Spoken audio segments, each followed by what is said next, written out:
All right, let's see if we can get the computers up.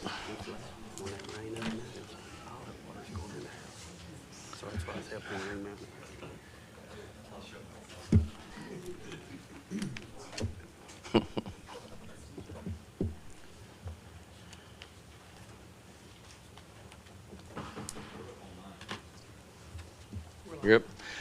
Good morning, everyone. Today is Tuesday, June 10th, 2025. We're here for the regular session of the Hunt County Commissioners Court, and it's now 10 o'clock.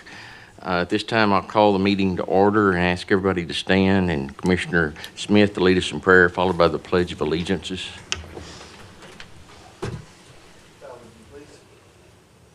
Heavenly Father, we thank you for the day. We thank you for the opportunities that you've given us in life, the opportunities you've given us to serve. We ask you to touch our decisions, to touch our words, that they all might be in grace according to you. Father, we just ask you to bless our country, bring peace across the nation, and calm the fears and excitements that exist. In Jesus' name, amen. Amen. I pledge allegiance to the flag of the United States of America and to the republic for which it stands, one nation, under God, indivisible, with liberty and justice for all. Honor the Texas flag. I pledge allegiance to thee, Texas, one state, under God, one and indivisible. Thank you, everyone. We have Commissioner Hutchins, Monroe, Smith, and Harrison present. I'm Judge Stovall presiding over the meeting today. Commissioners, you have the minutes from May 27th, 2025 regular session. Entertain a motion for approval. So move. Second. Got a motion second. All in favor say aye. Aye. All opposed? Motion carries. At this time, we'll have public testimony. Speakers are limited to 3 minutes and should conduct themselves in a civil manner.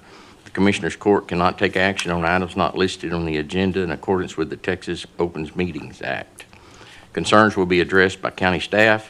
They may be placed on a future agenda or addressed by some other course of response. Do we have anybody signed up? Anybody wish to speak today? Being none, I'll close the public testimony. Commissioners, under old business, action item 1, to discuss and possibly take action on a proposed contract with Genie Enterprises on-demand translation service that will be a monthly bill basis on usage.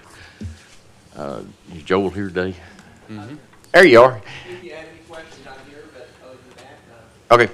Commissioners, Daniel, you got any comments on it? No, I don't. Not any legal comments. Okay. Commissioners, entertain a motion for approval. So move.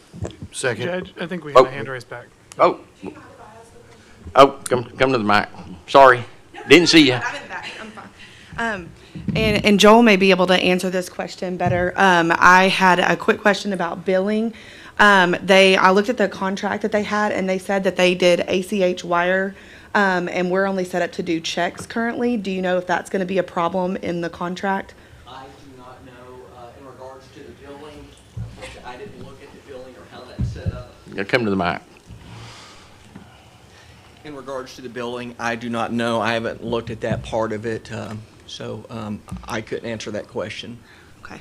All right. And do you know, Joel, on the enterprise, whenever I looked it up, I didn't see it in the contract. When I looked it up online, it said that if we did the enterprise option, that there would be a 2,000-minute minimum. Did they mention that in there? No, they did not. Okay, so we're not, No minimum, okay, to got my it. understanding. Yes, sir. Okay, those are all I had. And Okay. everything, and I guess we can figure it out. That was the only thing that I noticed in the statement of work, was that they had payment for ACH and wire, so we could possibly change that to where we would send them a check to their billing address. I know that we have it's billed in arrears.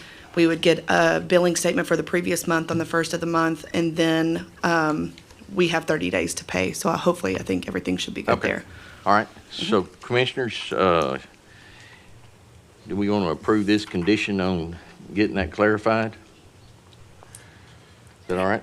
Yeah, correct. And also, just to refresh my memory, we're approving this for county attorneys? No, for Sorry, all the county courtrooms. judge, All the courtrooms and courtrooms. DA and CA, right? In regards to the usage,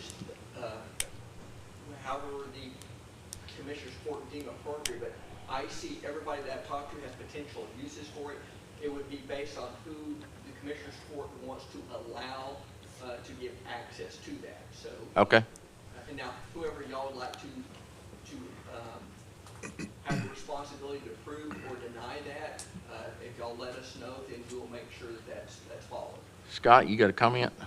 We'd like to use them. I think one of the things that brought this up was the amount that one of the interpreters was charging just to show up and not spend very much time. So I think it would save money if we were allowed to use it, right, Joe? Yeah, I would ask for at the very least, law enforcement, Joe, I'm sorry, Judge, could you come to the mic? Yeah. at the very least. He's a slow learner. At the very least, what I'd ask for is that if you're going to pass a motion, that it include all courts, the county attorney's, district attorney's office, sheriff's office, Okay. and constables. I think that there is absolutely a need for them. I think the commissioner's court would have a need for it potentially with anyone that you have in your jurisdiction that either comes to the barn or calls and asks you a question, and they may be Spanish speaking and you could use it. So however y'all believe the individuals involved should use it, but at the very least, we're asking for approval for law enforcement and the courts. But the service is okay with whoever calls them, as long as they're The Hunt service, County. yeah, so we can set up, whoever you give authority to set up accounts, Okay. they can set up an account for anyone. Okay. So when Joel, we set up accounts, will that be by department? However you choose to do it. And the reason I ask is we would know if we have have a a master tracking. contract, we'd still need to know how to bill that out to So what you're individual going to have departments. is you're going to have a contract with them, and they're going to set it up with an administrator. The local administrator will be able to grant access or give someone an access code to use that. So whoever the administrator is, for example, let's say Amanda Henderson, who's my court coordinator, let's say she's the administrator for the county. She could give, if you call and say, I need access to it, she could give you access to use it, and you could use it at any time because you'd have a login. So that's how it works. We have an administrator that can give individual users a login, and they go in and they use it anytime they want to. So that's how it would be set up. So Joel, I think the angle was from an accounting perspective. So- We'd be able to know how many minutes were used by each department. So yes, so whoever gets that login, whenever they log in to use it, it's going to be tracked on the platform through their accounting, and you can go back and run it to see who used it, how long they used it, and what they used it for. Mary and Brittany, I guess, wouldn't this potentially be one that we'd want to put under general administration for the budget so that it wouldn't have to be line items in every budget line item? Currently, whenever they call for currently, if our JPs use the jailers for magistration, they come through payroll. We have an invoice for an interpreter, an employee-used interpreter, and those are currently charged out of the general administrative, and it's an other court-appointed expenses line item. So this would fall into that easily then? Yes, sir. But we could still get reports either from the service provider or one of y'all to tell us who's using it the most or whatever, if we wanted to know. Absolutely, and if you want Amanda Henderson to be the contact person or the person to set the administration, I would make sure that she gets in contact with payroll or billing or auditor's office to figure out the best way to configure that so everybody that needs access to see the billing or those statements can do so. So you're saying you don't want to do it because you'd probably screw it up or what? If it deals with technology. I would. I'd screw it If it deals up with bad. technology, Amanda Henderson handles it for me. I feel your pain. Me and computers don't get along. All right. Commissioners, I guess entertain a motion for approval contingent upon Billing. the billing being worked out and leave it up to the auditor and treasurer to determine the count to set it up. That works for me, we'll get it done right. Is that okay? Yeah, and then again, Amanda Henderson being appointed contact or administrator for it for the county. Okay. So that's part of the motion. That's a motion. Okay. Second. Got a motion second. All in favor say aye. Aye. All opposed? Motion carries. Action number 2, indigent decedent disposition policy. Daniel? That's going to need executive session. Okay. Discuss and action Action item under old business number 3, discuss and possibly take action on precincts having the option to install poly culverts or galvanized culverts in the culvert permitting process. David, you got any? Yeah, Commissioners, on the last court, we spoke about using polyethylene culverts and making a few changes to our permit request.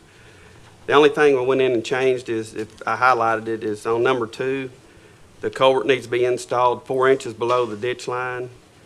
Number 6, I specified in there that they have to use a HDPE, which is it's a double wall, which is a high-density polyethylene plastic culvert. And then that's under concrete driveways. And then right now, we've got an interlocal agreement with Kaufman County, and they purchased through Advanced Drainage Systems over in Ennis, and they agreed we could piggyback. I talked with Tammy, and we can piggyback with them under their contract.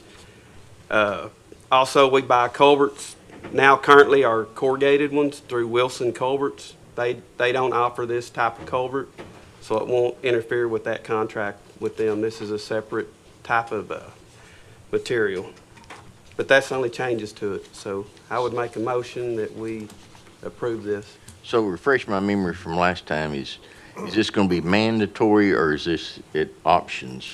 No, this would be what this would be is an option to use galvanized culvert or polyethylene culvert, with the stipulation of if you install a concrete driveway that you have to use the polyethylene because it has like a 100-year lifespan, where galvanized is 20 years. Okay.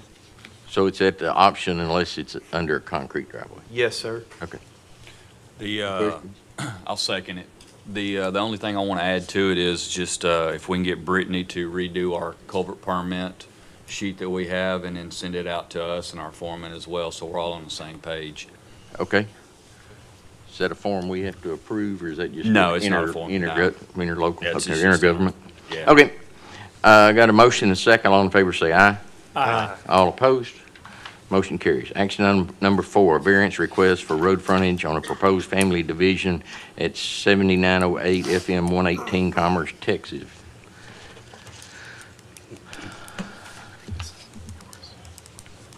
All right, so we looked at this last week, and y'all had some displeasure with the size of the variance that they were requesting. We went back in, and you should have a new drawing in your packet there that shows a little bit closer to meeting the subdivision guidelines and regulations. The new tract that they would be creating for them would meet the frontage requirements, and their daughter's tract that they would be getting their tract out of would only be about 25 feet shy of having its 275-foot requirement. So it's significantly closer to the required frontages that they need. I think that 25 foot's kind of what we advised last time. If we could get somewhere around that number, we'd be okay with it. Yes. Have we checked for sure whether they can have another culvert on the other? I know they're probably still going to use that driveway through, but they're going to be able to get one from TxDOT for another driveway permit? They may. They'll need to talk to Bo Bennett out at TxDOT and get their culvert permit. If they can't, they still have the potential agreement with the daughter to have easement on the existing driveway so that they can access that away. So we don't need to have the easement shown on the plat then? This won't be platted. This is all family to family. Family to family, okay. All right. Anything else? Entertain a motion for approval. So move. Second. Got a motion second. All in favor say aye. Aye. All opposed? Motion carries. Thank you, Brian. Under new business, consent calendar. Entertain a motion to approve the consent calendar. So move. Second. Got a motion second. All in favor say aye. Aye. All opposed? Motion carries. Action item B, under new business, approval of accounts payable. Make a motion to approve payables. Second. Got a motion second. All in favor say aye. Aye. All opposed? Motion carries. Approval of line item transfers. Make a motion to approve line item transfers. Second? Got a motion second, all in favor say aye. Aye. All opposed? Motion carries. Approval of budget amendments. Make a motion to approve budget amendments. Second. Got a motion second, all in favor say aye. Aye. All opposed? Motion carries. Under action item number 1, quarterly report from the Northeast Texas Children's Museum. Charlene. Good morning. I'm so glad to be here, and I'm sorry it could not be sooner. But going back to the beginning of the first quarter in January was our Science Month, and it was sponsored by Commerce Rotary and Farmers Electric. In addition to our area schools that participated, we had schools from Oklahoma who drove to Commerce for this program. This is for 3rd and 5th grade, and we have different science activities for them to do. There's no play in the museum, and they're always disappointed when they come in and they're doing science experiments instead of getting to play in the museum. We also began our preschool program called Sensory Kids, and this is sponsored by Caravite. In February, on February the 1st, at the very beginning, was our Daddy-Daughter Dance. This year's theme was the Princess Ball.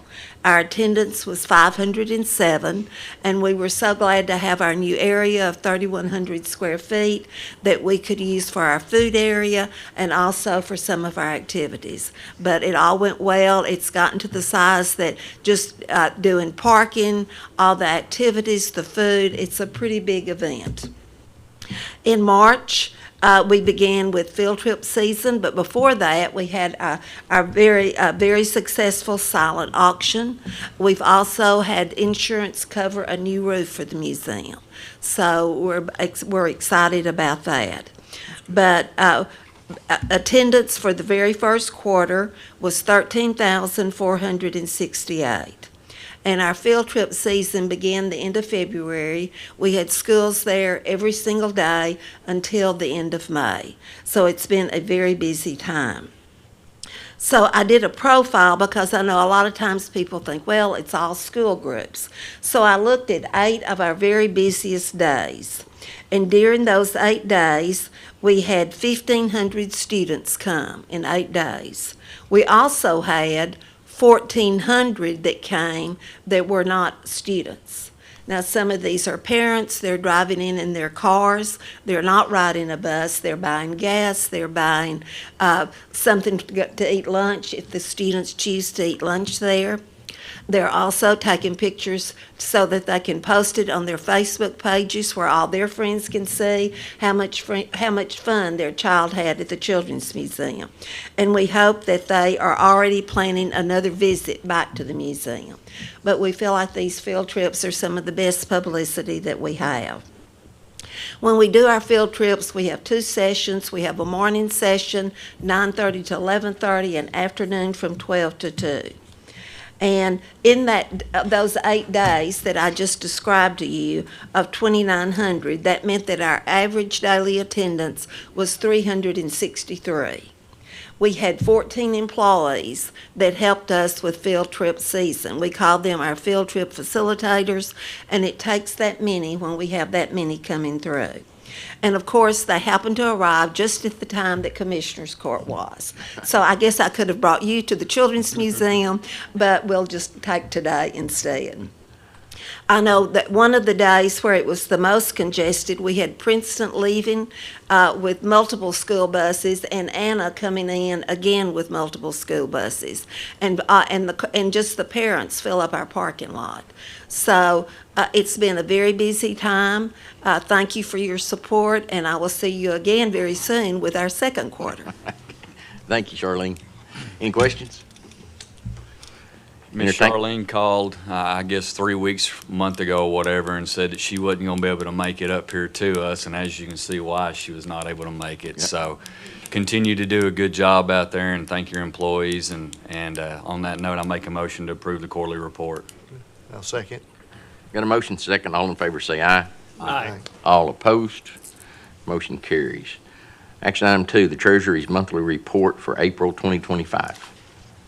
Good morning. In your package, you will have a treasurer's report for month end April 30, 2025. We have a month-end balance of $69,468,513.82. That is cash in the bank and invested funds. The bank reconciliations have been completed and are balanced, and the auditors and treasurer's books agree. Good. Yeah. News. Any questions? Entertain a motion for approval. So moved. Second. Got a motion second. All in favor say aye. Aye. All opposed? Motion carries. Action item number 3, the quarterly report for the Boys and Girls Club of Northeast Texas.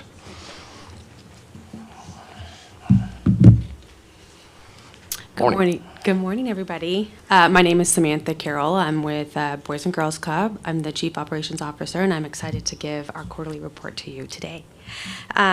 We, of course, have had a busy closeout. In closing out of May, you should see our quarterly report presented to you, and I'm going to highlight our Smart Moves program. It's one of our prevention programs to make sure that we are providing that support to our members and to support them of their growth, their identity, that social emotional awareness there. And we've really instilled that as our culture of our program and making sure that we're providing steps to leadership.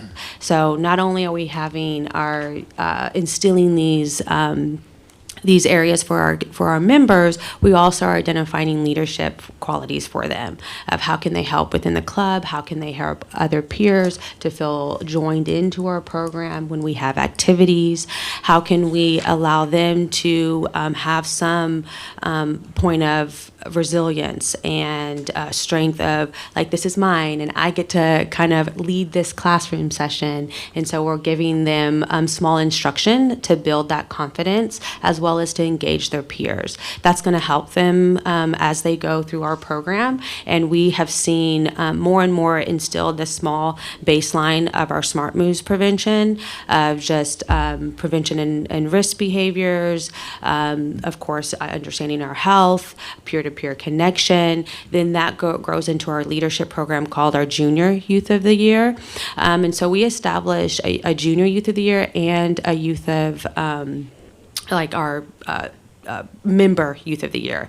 We identify one each month to be able to show which student has stepped up, and we present that in our newsletters, and they continue to take that curriculum as they grow those skills when they get older.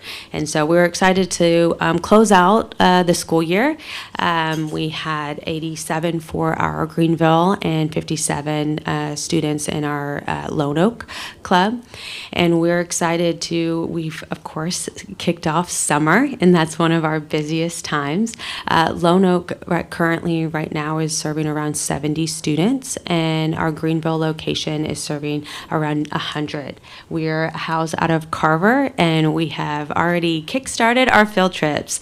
And so we're excited to just kind of share our Smart Moves curriculum with them. We have healthy habits with them. So not only we want to bridge that gap of that academic gap from the summer. So we have our reading programs, we have self-identity programs, trauma-informed mental health awareness programs that we continue throughout the summer to encourage and help them grow in that way. And then, of course, we have to keep it fun for summer. So we have swimming lessons to teach them. We have different volunteers who come in about nutrition, as well as we have animals that come to the club. We have petting zoos. We have field trips at Shenanigans, just to kind of expose them to some of the places that maybe they don't have always the opportunity to go. And we're excited to close out the school year and move into the summer for that. And we appreciate your support in that way.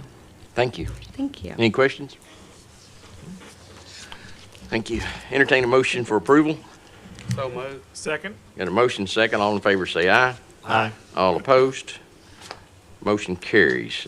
Action item number 4, proclamation declaring June 23rd through 27th, 2025 is Boys and Girls Club Week in Hunt County. Hello again. Thank you so much. Boys and Girls Club Week proclamation is such a big impact for us. It's a Boys and Girls Club national event as well amongst all communities and areas. But we're excited to recognize our local area to have this as this proclamation of this week. So what this week means to Boys and Girls Club is it's highlighting our members, the ones who come through our program and have an impact of what we're instilling, as well as able to highlight the programs that we're offering in a way to our community. And so we're just excited to celebrate this week, to show of our mental health awareness programs, our leadership programs, trauma-informed, as well as our workforce readiness programs. And so we're thankful to be able to have our proclamation for this week. So thank you. Would you like to read it, or you want me to read it? Can you read it? Yeah, I can read it. Sure. I think. There's not too many big words in it. I don't think so. I hope not. All right. Whereas the young people of Hunt County, Texas are tomorrow's leaders, and whereas many young people need professional youth services to help them achieve their full potential. Whereas there are 3 Boys and Girls Clubs in Hunt County, Texas, Commerce, Greenville, and Lone Oak, that serve more than 1,000 young people annually. And whereas Boys and Girls Club instills young people with the self-confidence to believe they can succeed at anything they put their mind to and stand at the forefront of efforts in the areas of academic success, healthy lifestyles, good character, and citizenship. Whereas Boys and Girls Club in Hunt County help ensure young people have a safe, supportive place to spend time and will provide them with the quality youth development programs. And whereas the Boys and Girls Club of Northeast Texas will celebrate National Boys and Girls Club Week with approximately 5,000 clubs and over 2 million more children and teens nationwide. Now therefore, I, Bobby W. Stovall, Hunt County Judge, do hereby proclaim June 23rd through 27th, 2025 as Boys and Girls Club Week in Hunt County, Texas. Thank you. Entertain a motion for approval. So moved. Second? Got a motion second. All in favor say aye. Aye. All opposed? Motion carries. Y'all want a picture? Yes. Yes?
Thank you.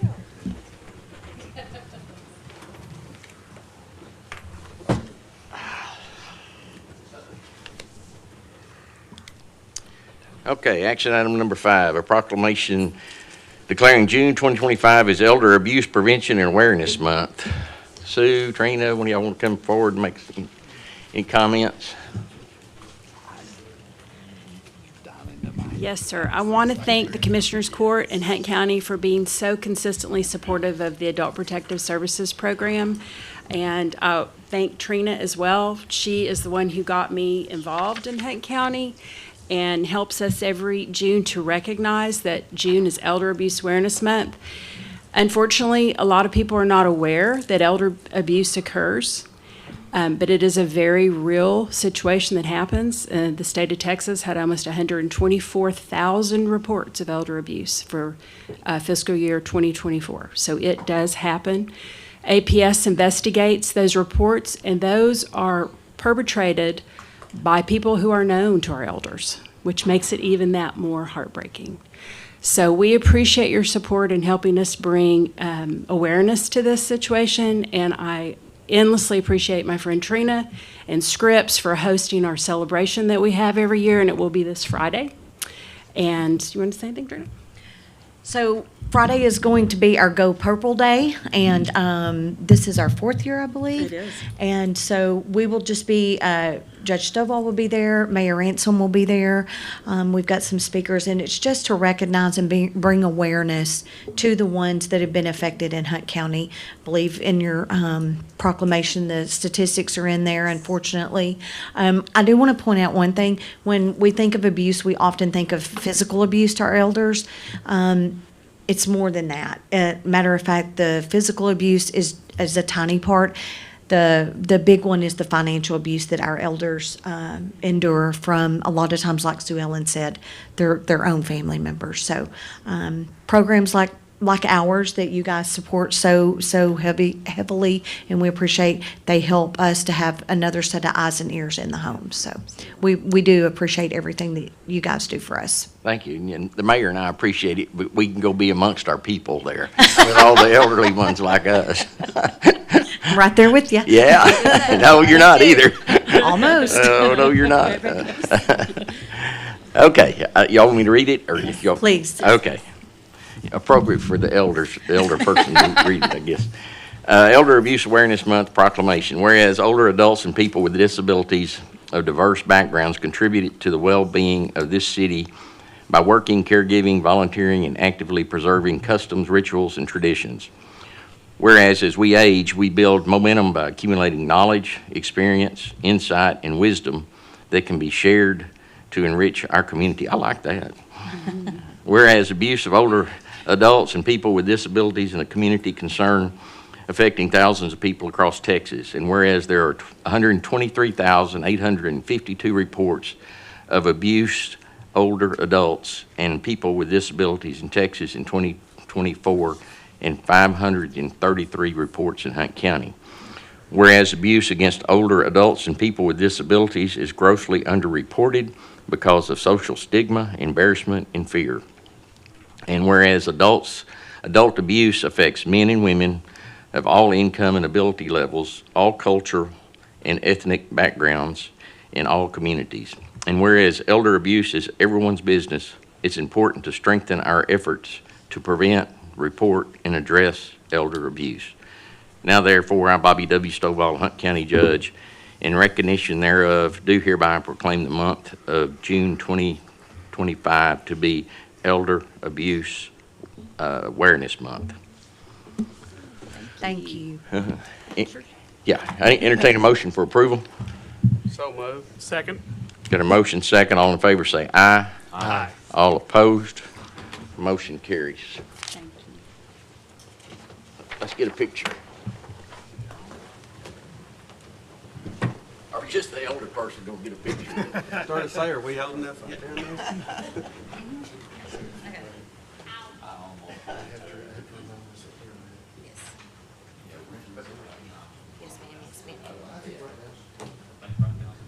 Judge, was that a conflict of interest? Probably. That's elder. That's emotional. Sorry. Okay.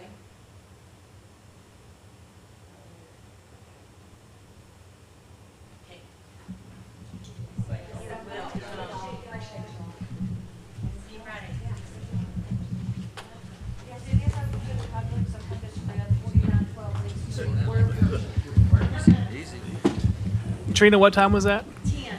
10 o'clock at Script. Perfect, thank you.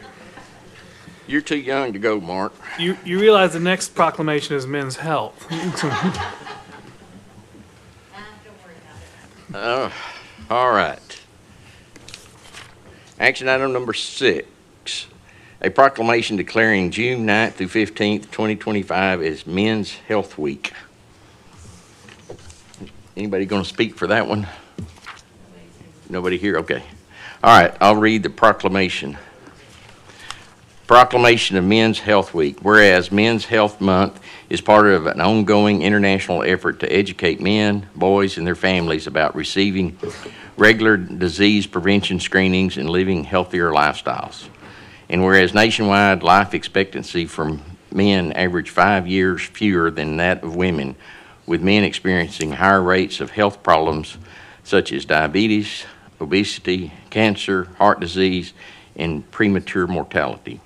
And whereas Men's Health Network is recognized for their esteem in the creation of maintenance and champion of national efforts of the officially distinguished Men's Health Month and Men's Health Week, as established in 1994. And whereas Men's Health Month is a time for public to recognize that mental and physical health needs of men and boys, while encouraging fathers to be role models for their children through prevention, health screenings, healthy living, and seeking needed help. And whereas the growing epidemic of suicide and substance abuse requires special effort to raise awareness of unrecognized depression and mental stress in boys and men. And whereas the centerpiece of Men's Health Month is nationally Men's Health Week, a special awareness period passed by Congress and signed into a law by President Bill Clinton on May 31st, 1994, and officially facilitated yearly by the efforts of Men's Health Network. Now, therefore, we, the Hunt County Commissioners Court of Texas, do hereby proclaim June 9th through 15th, 2025 as Men's Health Week in Hunt County, Texas. Commissioners, entertain a motion for approval. So moved. Second. Got a motion second. All in favor say aye. Aye. All opposed, motion carries. Action item number 7, a presentation by Juice on a local solar project called Project Sunshine 2. Jimmy, you are a spokesperson? I believe so. Jimmy Dickey, GEUS. We don't have a presentation today. Okay. Alicia was here, the general manager was here last month, and there were multiple locations. We've narrowed it down. We hope to a potential location that's acceptable for everybody. It's on the eastern end of the property, the Mary Puddin Hill property, up against the wastewater plant. It's in about 95% of it is in floodplain. And we just hope that that's an acceptable place to put it.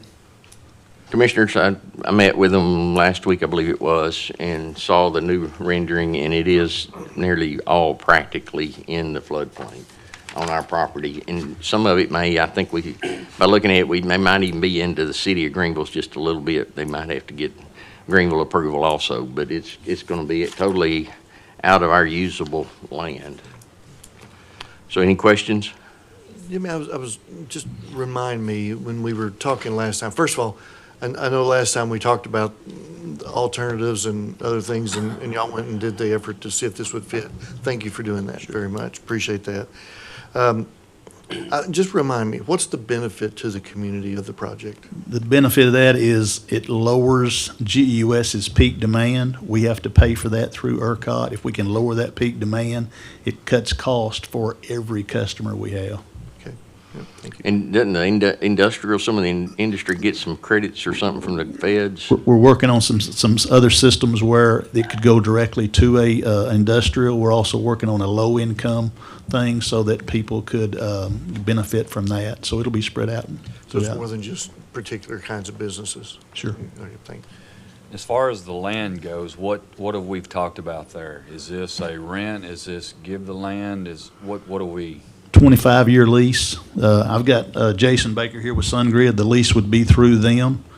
It's only assignable to Juice, would be the only one it could be assigned to. We have the option at 7-year and 10-year to buy that equipment. If so, then we would become the leasee. We really ain't talked about it because this city project helps our taxpayers. Sure. So if we charge them lease, then it's just going to raise their, kind of defeat the purpose of what they're doing. So I assume we'll have a lease for $1, Daniel. It has to have some kind of monetary value. So assume the lease would be for $1. And So are we assuming that at the end of 10 years, the life of the project is exhausted equipment-wise? 25-year lease. Juice just has the option of buying the equipment, owning the equipment from year 7 on or 10 on. Got it. So what happens at the end of 25 years? It would be in the contract that we would clean it up to the point where we left it. You'll have a floodplain at the end of 25 years. What's the, with it being in the floodplain, like if that area floods, what's the potential for downstream contaminant or whatever? Say there's a big storm for hail damage or whatever, these things get damaged and leaks out into that water system. Jason Baker, can you come up? Above your pay grade? Yeah, certainly. Hello, Commissioners. Thank you for the opportunity. To answer your question specifically, the equipment that actually does the transition of the electricity would be raised up above the floodplain. So there's no risk whatsoever that there would be any contaminants going downstream if there was a flooding event. What about in the event of damage to the panels themselves? So that's a popular topic in the media these days for sure. That's something that, we would, that's included in the operations and maintenance of our agreement with Juice, and we would come in and repair any damage due to a weather event in a circumstance like that. But what would be going downstream if it was flooded? In the event of a hailstorm and all the glass got busted? I guess it's all glass. I don't know what they're made out of. There's a number of different components to a solar panel, and I'm not an engineer or a scientist, so I don't know that I'm qualified to answer the question on what specifically would be going downstream. It would all depend on the extent of the damage and where the damage was. Okay. I would add, GUS has had panels at all of the Greenville elementary schools since 2008, and we've only had one panel that's been damaged, and that was damaged by a kid with a rock and not hail damage. We have there's a solar farm they're trying to put in up in toward Wagner area that has actually been delayed because there weren't enough panels to maintain their original schedule because of damage to solar farms in other parts of the state.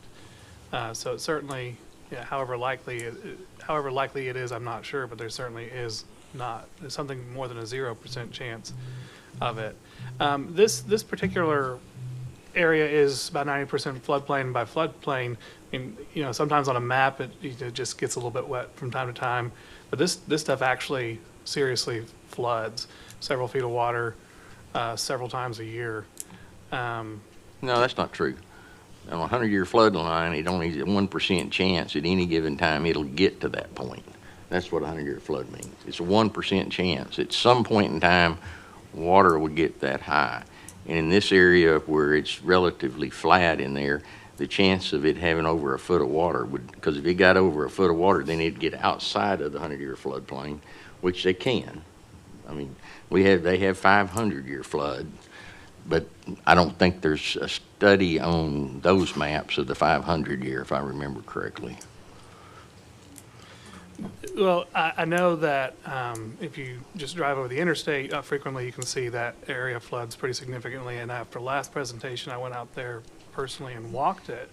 And it was at the time, it wasn't underwater at that time, but it had been recently underwater. So it is actually a floodplain for sure. With that comes a risk of trees, other kind of debris potentially coming down and damaging these solar panels. So would the plan be simply to elevate them more than is usual, or what would the mitigation plan be in that Again, scenario? Mark, let me address that. I'm a registered professional land surveyor for 45 years, and this is my field of expertise, and I can tell you where this location is, there's no trees going to go down through it. It's not going to be deep enough to move debris. If it's deep at all, and where this location is, it won't be over it probably can't even be a foot deep of water because it's on the extreme edge. I mean, they're right on the edge of it. And again, those calculations are that there's a 1% chance at any given time water might get to that level. And that's all the risk there is. So again, the point was well taken, whether or not if it happened to get a hailstorm, break it, it falls on the ground, and water got up, all those events happen at the same time, we might need to know that answer. I don't have a problem with that one. But the flooding is not an issue. And I say that as an expert, because this is under my field of expertise. Commissioners, got any other questions? What's the chance of us before we vote on this, and maybe even delay it, but getting an answer to that? Well, is there any risk of any contaminants going downstream because of this. Well, I believe what we're needing now is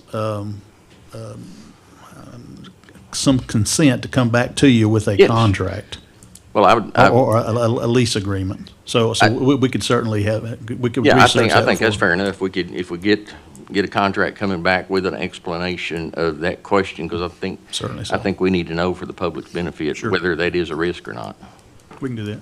What kind of time frame are we looking at with this project? What do they need? A few months to make sure and get out there and do the, you're gonna know the terms, the soil and all that kind of stuff to make sure, to research and make sure, we haven't really been on the property yet, so we, an option to do that and then moving forward. So you need to get a soils analysis so you can determine how to build the structures. Yeah. That would be the first step, and then the next step would be start to build. Potentially this fall, construction. Since it's a common question that comes up, it's more of a curiosity question than anything. Based on the location and where it's at, and Judge, you might have a better idea. What's the visibility from I-30? Almost zero. I don't think you can see it. That makes people happy. Yeah. The only way you'd see it would be go down that road that just only goes to the wastewater plant, and it doesn't get a lot of traffic. Yeah. It's actually, it's a private driveway, I think. I think you're right. Yeah. At one time, I think at times, it's got a gate across it. Yes. Because that's a danger for people to go down there. And the wrong kind of people go down and try to contaminate, do something bad to it. Terrorists, I think they call them. All right, so can we tell them that we're in agreement with them proceeding on, but we do want an answer on the contamination? Other than that, is there any other question, any other problems? Okay. Daniel, are we okay? Yes. Yeah. Okay. We'll get it to you. All right. Thank y'all. Thank you. Action item number 8, a memorandum from Sheriff's Department to request authorization to donate $2,500 to the Northeast Texas Child Abduction Response Team, NETEX CART. The monies would come from the crime control budget. I entertain a motion for approval. Motion to approve? Second. Got a motion second. All in favor say aye. Aye. All opposed? Motion carries. Action item number 9, a request for $15,000 to be placed in line item 10-621-1300-2135 to finish remainder of fiscal year 25 for marijuana testing and experts. Come ahead, Scott. Thank you. Just a quick background. Last year, through nobody's fault here, that line item got zeroed out when they've had money in it since 2008. Again, nobody's fault here, but my predecessor obviously thought zero was appropriate in that. And as a defense attorney, if I can't try cases, I'm not going to plead cases. And we're filing 15 to 20 cases, possession of marijuana cases a month, and I have to plea bargain. And if they don't think I'm going to hit them hard with a jury trial, I can't go to trial, so I'm asking for $15,000 to finish this year. It's hard to predict the exact amount that I would need because it's hard to say what attorneys are going to want to go to trial on them. But I have to be able to plea bargain for anywhere from pretrial diversion all the way to the max and anything in between, depending on the case. So I'm asking for $15,000. That should do at least 3 cases to finish up the year and allow me to plea bargain, which I'm required to prosecute marijuana cases or I get kicked out of office. It's not a choice of whether I want to or not. It's a matter I need to and I'm going to. Is this just kind of based on the run rate that you've seen so far as to how you got to 15? No, it's about $5,000 a case, which will, like I say, 15 to 20 cases a month. That helps me resolve 15 to 20 cases a month if I even do one at $5,000. I don't know, Paige would know better, but I don't know when the last trial was for marijuana in this office prior. I don't want to really comment on that, except I don't think there was much tried in the previous. Well, it helps law enforcement if we start enforcing them. Absolutely, and they have expressed a disappointment that the cases are dismissed with nothing being done to them. Scott, what's different than The DPS crime lab. The than what DPS this crime- is. That's free, but often we have Greenville Police Department or Quinlan or the Sheriff's Department. We have to pay for those, but the DPS crime lab will be free. But they don't even test it until it goes to trial, isn't that correct? That's correct. So we're on a quick timeline, so I can't say, I need it for 6 months down the future. I just know I need some now, so when I need it, I can get it. It's another one of those great deals from the state, you know. I They're taking care of us, but they only take care of us when they want to take care of Right. it. Yeah. They don't do it when we need it for. That's right. And then they threaten to take your job away if you Yeah. don't do it the way they Yeah, want you to. it's great. It's great. They won't give you the money to do it. Being low man on the totem pole is wonderful, isn't it? It sure is. All right. Any other questions? I would suggest we approve this with the money coming out of capital improvement contingency. So I entertain a motion to approve action item number 9, and have the funds be transferred from capital improvement contingency. Motion to approve. Second. Got a motion second? All in favor say aye. Aye. All opposed? Motion carries. Action item number 10, the salary stipend for Texas A&M AgriLife Extension Service Ag Agent. Commissioners, you have that in your packet. I think it's around $26,000. That's what we've always supplemented the Ag Extension agent, but when the last one left, the process they go through, I knew, and it has taken about 2 years, because they only put it out to existing employees for 6 months or 90 days, something.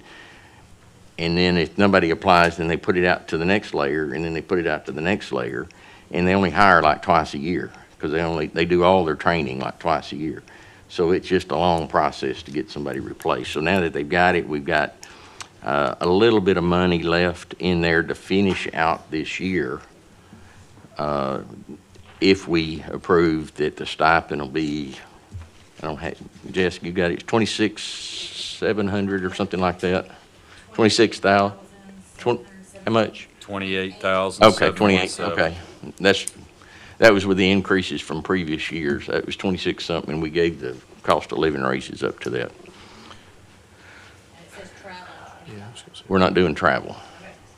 They can vote on it. They've asked us to give $2,500 for travel, and we've never done that to my knowledge. And I don't think the county ought to be paying to travel. The state can pay for that. Seems reasonable. Especially with the increase. Yeah. So what's the pleasure? I'm good with the increase with taking off the travel, as long as we do that. Is that a motion? Sure, I'll make that a motion. Second.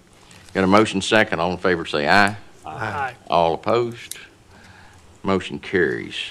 Action item 11, discuss and possibly take action on new dental and vision rates, coverage, and companies for fiscal year 25-26. Like a lot of insurance, it's going up, and we got notice that our current insurance group is going up on us pretty good, so we got prices from some other companies, and we have got, I should have pulled that out earlier. We've gotten the rates, we got better rates from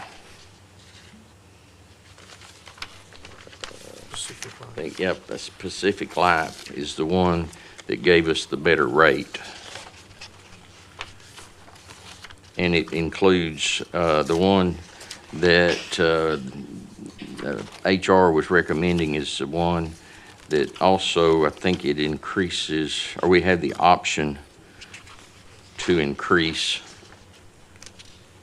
the coverage on the dental plan. I know we've had some people concerned about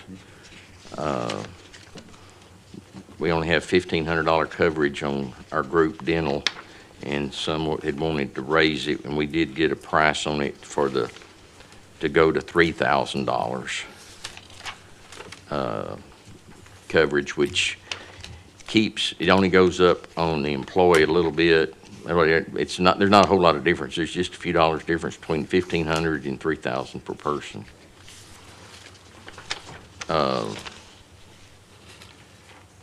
You can look on the last page of the difference in what we're currently doing. It's currently we're paying $30.10. They're wanting to go up to $41.84, and we can get a little better plan for $39.13. So it's not a whole lot of dollars, but we think that might be a better way to go, and we can do that and have the $3,000. So for a little bit more, we can get more coverage, is what I guess what it amounts to. Because for the amount we were paying, we only had 1,500 coverage, so we're paying a little bit less and getting twice the coverage. Yeah, and I don't know if anybody's had anything done besides more than a cleaning, but $1,500 isn't getting you very far to dentists these days. No. Well, I mean, we can always table this if you want to pursue, something else and give it going. If we want to go to a different, even level than the 3,000, but Sandy and I discussed it, and we thought if we went to the 3, that'd double it and see if that helps the situation, particularly since it's not affecting our money that much. And it's just a few dollars more. Yeah, we're just talking a few dollars. Yeah. It's not going to break the bank one way or the other. So what's the pleasure? We want to take action on it, or we want to wait? Think about it? I'd say wait and think about it. It seems like a good idea. This way we can think about it a little bit more and talk Okay. to our employees. Okay, that'd be fine. Are you gonna look into it and bring something back then, Mark? Nope, what you're- just talk to my employees and some other people and think about it a little bit more. We can certainly talk to Sandy too. She's got more information. She's the one that's been handling it, and I was wanting to call a special session next week to start talking about some of the future budget issues and concerns and plans, whatever.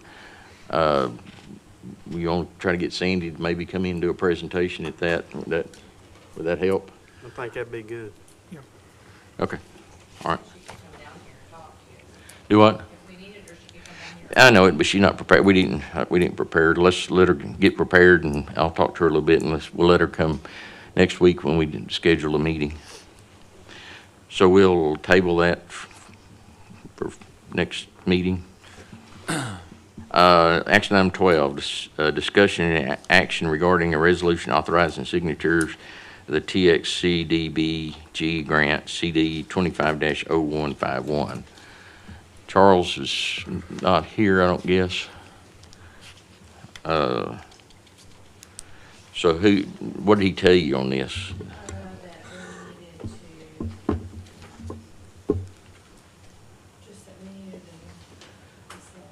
We just need one just one, just a signature?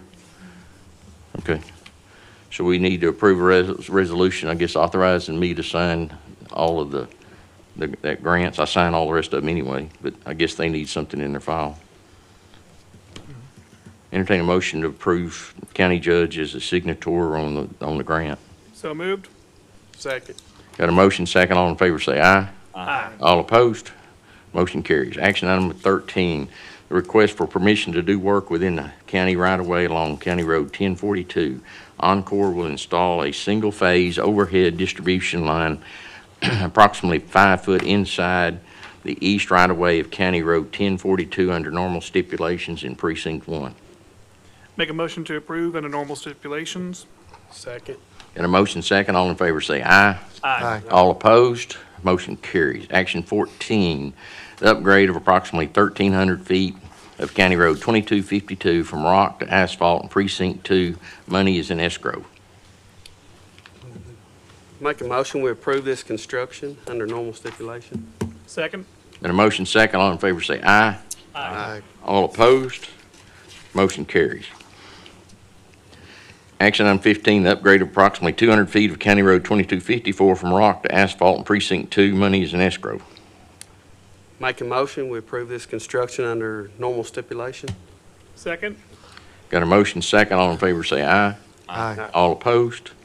Motion carries. Action item number 16, the request for permission to run a 6-inch PVC line from the originating flush valve on County Road 2276 under and across County Road 2276, 5 foot deep, and then north along the east side of County Road 2276 to our property a few hundred feet north of the southern boundary of the property under normal stipulations. Make a motion, we approve this construction under normal stipulation. Second? So is this going to be a private line?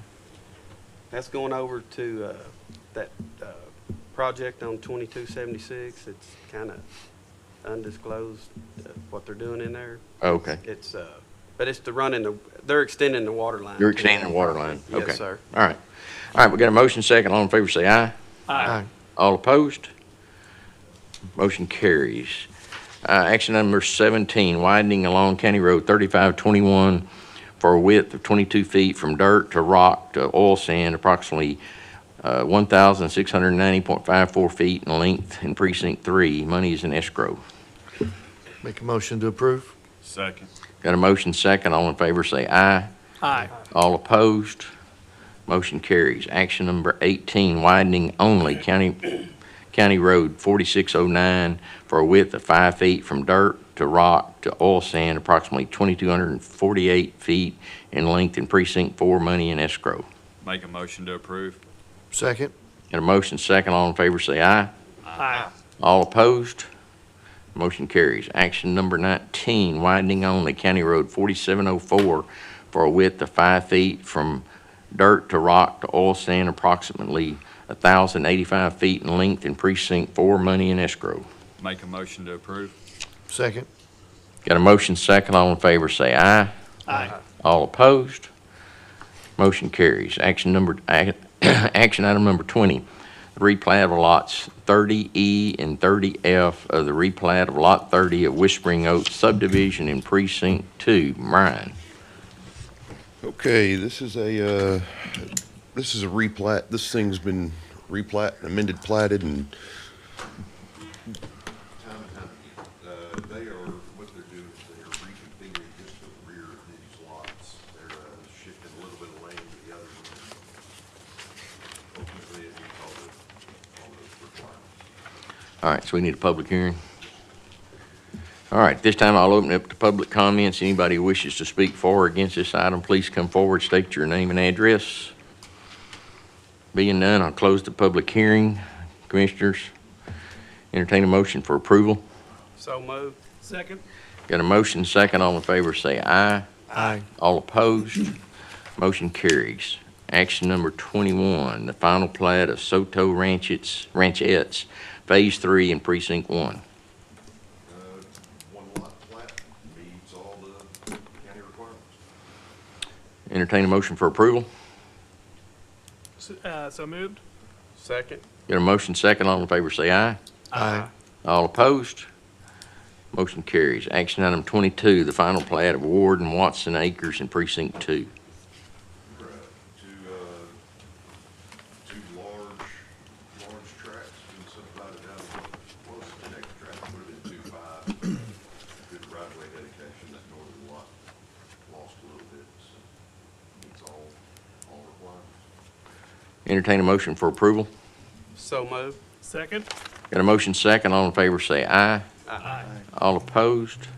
Motion carries. Action item 23, the final plat of Balsam Fir Addition in Precinct 2. Simple plat meets all the requirements. Entertain a motion for approval. So moved. Second? Got a motion second. All in favor say aye. Aye. All opposed? Motion carries. Action item 24, the final plat of Calvillo Place in Precinct 4.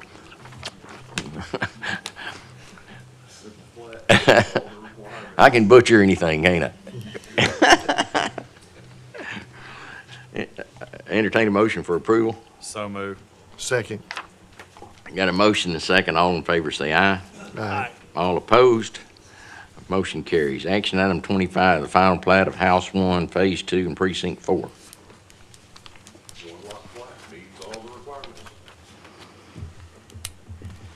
Entertain a motion for approval. So move. Second.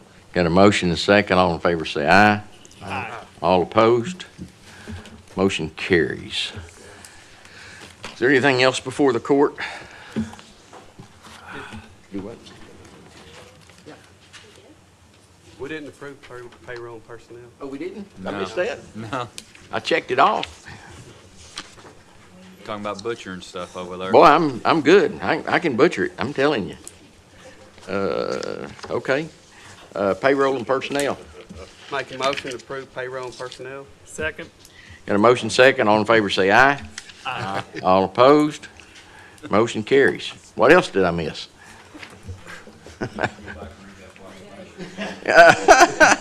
That elder abuse one? Well, see, y'all gonna abuse me now. I tell y'all what. Well, I sure checked her off. Oh, well. All right, nothing further. Daniel, executive session under 1 through 4, I guess. Entertain a motion to go in executive session under items 1 through 4. Got a motion and a second. All in favor say aye. Aye. All opposed? Motion carries. We'll be in executive session at 11:05. Let's see. We're going to the dungeon? Yeah. There it is.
Are we back up?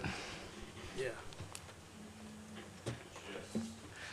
All right, it's 11:54 and we're back in regular session.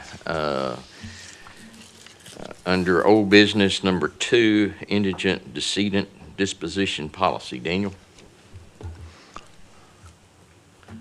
Is it off? It was. Oh, yeah, I did turn save the battery. All right. So you have in front of you a policy that is, I think, 3 separate documents. It's the deceased indigent disposition policy is the overall name, but it also includes the acknowledgement and order related to deceased indigent disposition. And then a third document, which is the Hunt County Indigent Cremation Eligibility Policy.